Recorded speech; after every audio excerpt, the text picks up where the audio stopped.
नमस्कार प्रिय मित्रों, मैं हूं डॉक्टर उमाश्री। आपका स्वागत करती हूं। मित्रों, कैसे हैं आप? उम्मीद करती हूं आप प्रसन्नता से होंगे। आज मैं आपको बता रही हूं लिव इन रिलेशनशिप से जुड़ी हुई कुछ बातें। मित्रों, लिव इन रिलेशनशिप को आजकल लोग हकारत की नज़र से नहीं देखते, क्योंकि दुनिया में आजकल कुछ ज़्यादा ही मॉडर्न और एडवांस हो रही है। लेकिन यहाँ मैं अपना दृष्टिकोण आपको बता रही हूँ और इसके फ़ायदे और नुकसान भी बता रही हूँ। जिनकी कुंडली में विवाह का योग नहीं हो, ऐसे लोग अगर लिव इन रिलेशनशिप में रहते हैं तो उनके जो ग्रह योग हैं उनके दोष समाप्त हो जाते हैं। इसका कारण ये कि उनको एक सामाजिक विवाह नहीं उनके कुंडली में होता। तो यदि वो पति पत्नी की तरह रह रहे हैं तो उनका ये संबंध काफ़ी लंबे समय तक चल सकता है। लेकिन इसके दुष्परिणाम भी आपको बताती हूँ कि अगर उम्र नहीं आई है विवाह की, या आप शुक्र से संबंधित कोई और काम कर रहे हैं, जैसे कि आप एक्टर हैं, पेंटर हैं, नाट्यकर्मी हैं, कुल मिला के आप आर्टिस्ट हैं, तो उस चीज़ में शुक्र आपका वर्क करता है। शुक्र आपके पास एक गिलास पानी है, या तो आप उसकी चाय बना लीजिए या उसको गिलास को ऐसे ही पी लीजिए। आपके पास लिमिटेड चीज़ है, तो आपके पास शुक्र ग्रह है, लेकिन वो शुक्र ग्रह जो उच्च स्तर का आर्टिस्ट आपको बना सकता था, लेकिन आपने लिव इन रिलेशनशिप में रहकर या गर्लफ्रेंड बॉयफ्रेंड बनाकर अपना जो वैल्यूएबल शुक्र है उसको जाया कर दिया, तो आप उन ऊंचाइयों को नहीं छू पाएंगे। इसीलिए ब्रह्मचर्य की महत्ता बताई गई है।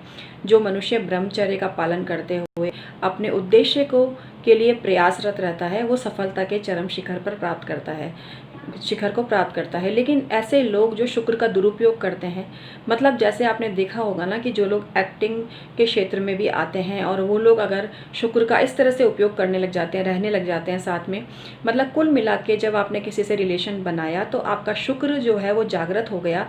उस शुक्र को आपको यूज़ में लेना दूसरी जगह, लेकिन उसका मिसयूज़ आपने कर लिया।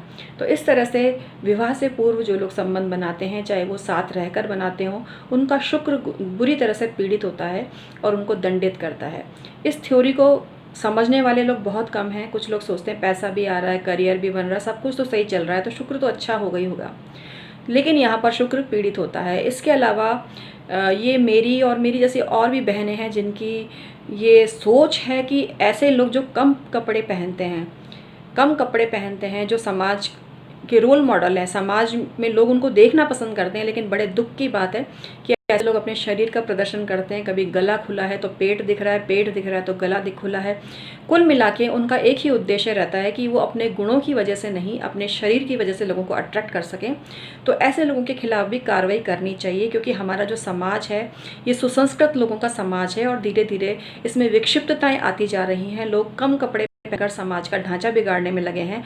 इनको रोका जाना चाहिए जगह जगह। इसके लिए कई जगह प्रदर्शन भी होते हैं जब महिलाओं को गलत तरह से मॉडलिंग वगैरह करके दर्शाया जाता है।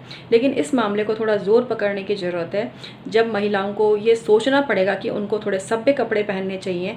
आश्चर्य की तो बात यह है कि यदि कोई मॉडल हो या फिल्म एक्ट्रेस हो तो समझ में भी आता है कि उनका प्रोफेशन ही यही है। ऐसे लोग जिनका प्रोफेशन ही ये नहीं है, उनका प्रोफेशन कुछ और है, वो लोग भी अपने शरीर का प्रदर्शन करते हैं। कई तो चैनल्स पर भी आते हैं, तो चैनल वालों को भी थोड़ी गरिमा बना के रखनी चाहिए। जैसे कि दूरदर्शन के पहले लोग हुआ करते थे, अभी भी दूरदर्शन ने इस मर्यादा को बना के रखा हुआ है। ऐसी मर्यादा और कहीं नहीं देखने को मिलती है। तो सुसंस्कृत होना चाहिए मनुष्य को, और पूरे कपड़े पहनकर, एक सभ्य कपड़े पहनकर आपको लोगों से वार्तालाप करना चाहिए, लोगों को संदेश देना चाहिए। नहीं तो आने वाली जनरेशन आपको देखकर क्या सीखेगी? इस चीज़ पर मुझे बहुत ही आश्चर्य होता है जब लोग इस पर रत्ती पर भी विचार नहीं करते हैं। ऐसे लोग जो भाषणबाजी करते हैं, ज्योतिष करते हैं, वास्तु करते हैं और कम कपड़े पहनकर आते हैं। यहाँ मैं किसी का नाम नहीं ले रही हूँ, लेकिन मेरे पास ये काफ़ी समय से सवाल आ रहे थे कि दीदी आप कितने सभ्य तरीके से वीडियो बनाते हो। और कुछ लोग ऐसे हैं जो इस प्रोफेशन से जुड़े हुए हैं, लेकिन उनको पूरे परिवार के साथ नहीं देख सकते, वो इस तरह के वस्त्र पहनकर अपने कार्यक्रम बनाते हैं। तो यहाँ पर मैं सिर्फ एक बात रख रही हूँ, मेरा उद्देश्य किसी का भी अपमान करना नहीं है।